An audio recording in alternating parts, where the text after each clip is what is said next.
Pour Horizon et Indépendants, M. Jean-François Portarieux, se prépare Laurent Mazery et Jean-Paul Lecoq. C'est bon, vous pouvez prendre le micro. Oui, merci, Monsieur le Président.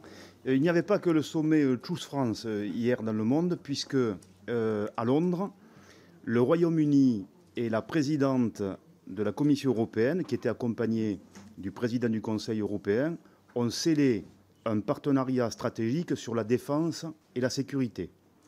Et si on peut se féliciter de la décision prise hier pour l'accès de nos pêcheurs aux eaux britanniques, on peut aussi se satisfaire de l'accès des entreprises britanniques au futur programme européen de défense, doté de 150 milliards d'euros, mais on peut quand même souhaiter que la participation à ce programme exige une contribution financière britannique.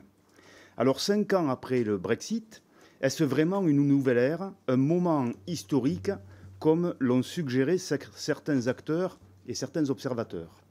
S'il est vrai que le Royaume-Uni joue un rôle de premier plan dans le soutien à l'Ukraine et mène conjointement avec la France des efforts indiscutables pour construire une coalition des volontaires, quelle est, selon vous, Monsieur le Ministre, la nature de l'accord passé hier à Londres?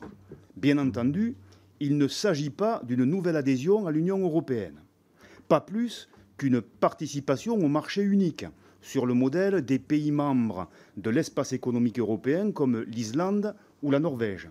Ce n'est pas non plus un retour dans l'union douanière, puisque le Royaume-Uni tient manifestement à négocier directement un accord commercial avec les États-Unis, ce qu'il a fait d'ailleurs le 8 mai dernier. Et ça ne peut quand même pas être une sorte d'accord à la carte. Alors, quelle lecture faites-vous, Monsieur le Ministre, de cette signature?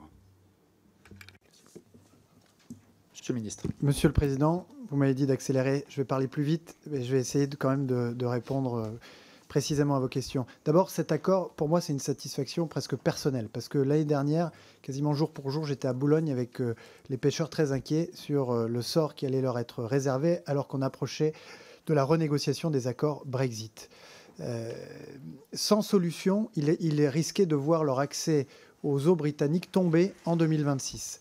Grâce à cet accord trouvé par la Commission, et la France a tapé du poing sur la table, ou en tout cas a rechigné à laisser filer un accord sans avoir de garantie, cet accès sera préservé jusqu'en 2038, ce qui est évidemment une satisfaction pour toutes celles et ceux d'entre vous qui êtes sur des circonscriptions de l'Atlantique, puisque c'était une attente très forte des pêcheurs. Et s'agissant des programmes militaires, je partage tout à fait votre avis. C'est exactement la position que nous défendons.